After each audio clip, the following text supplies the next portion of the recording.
Ball control is the ability to alter the natural path of the cue ball, allowing you to set up for the next shot.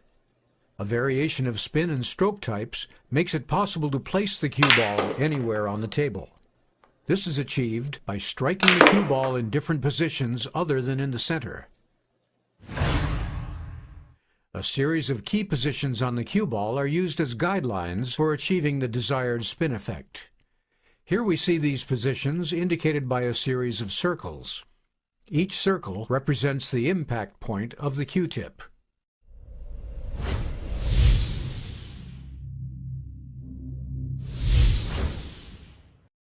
The stun shot, sometimes referred to as the stop shot, is used to eliminate any forward movement on the cue ball after it makes contact with an object ball. In this situation, the 6 ball sits directly in front of the side pocket. Since the shot is straight on, a stun shot is the perfect solution to avoid a scratch.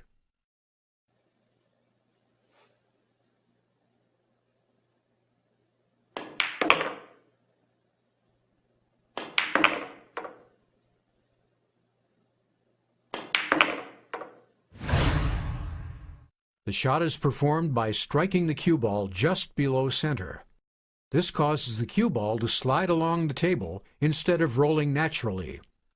Upon contact with the object ball, the cue ball's sliding motion stops, leaving the ball stationary. The important thing to remember is that the cue ball needs to be sliding upon impact. This means that it cannot contain any forward or backward spin when it contacts the object ball. How far you strike the cue ball below center depends on the distance between the cue ball and the object ball. The longer the distance, the lower you'll need to strike the cue ball in order to counteract the friction of the cloth. This will ensure that the cue ball will slide farther rather than resume its natural rolling motion.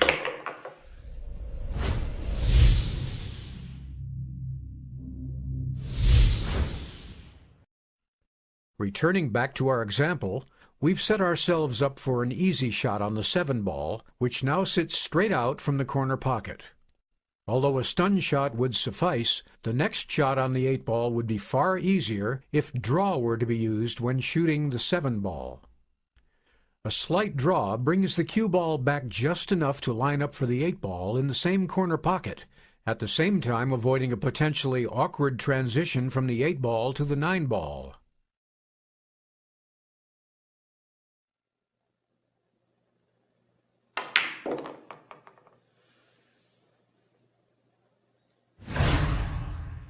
The draw shot is executed by striking the cue ball near its bottom edge. The cue ball actually spins backwards, even though it is sliding in a forward motion. Upon contact with the object ball, the spin changes the cue ball's direction, altering its natural path and bringing it back towards the player. The general rule is that hitting the cue ball lower generates more backspin. As with the stun shot, shooting a distant target requires more spin in order to counter the friction caused by the cloth. Be wary of striking the cue ball too low.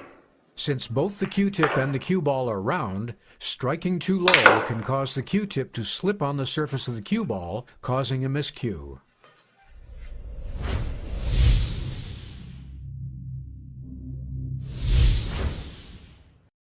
Returning back to the example, the cue ball is now placed nicely for the 8 ball.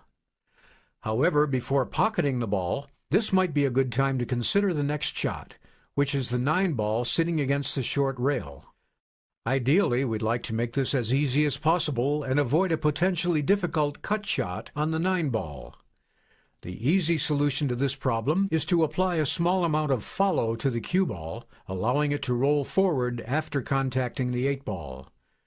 This will ensure a favorable position for the next shot.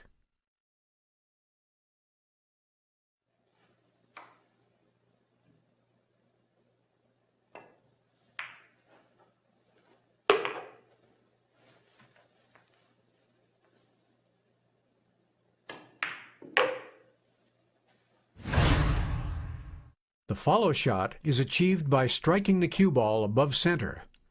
The applied spin causes the cue ball to reach its natural forward roll almost immediately. Upon contact with the object ball, the forward spin is maintained. The maximum quantity of follow can be achieved by striking the ball at roughly 3/4 its height. Striking higher will not generate more spin and could result in a miscue. It is crucial to use a proper stroke when attempting any of these shots. Failure to follow through on the stroke will punch the cue ball, reducing the amount of spin.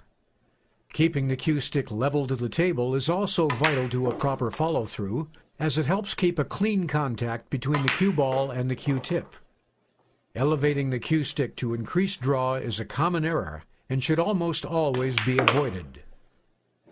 All three shot types are essential to the game of pocket billiards. As with everything, a clear understanding combined with lots of practice will help to make these shots easier. Within a short period of time, you'll find yourself using these new principles every time you approach the table.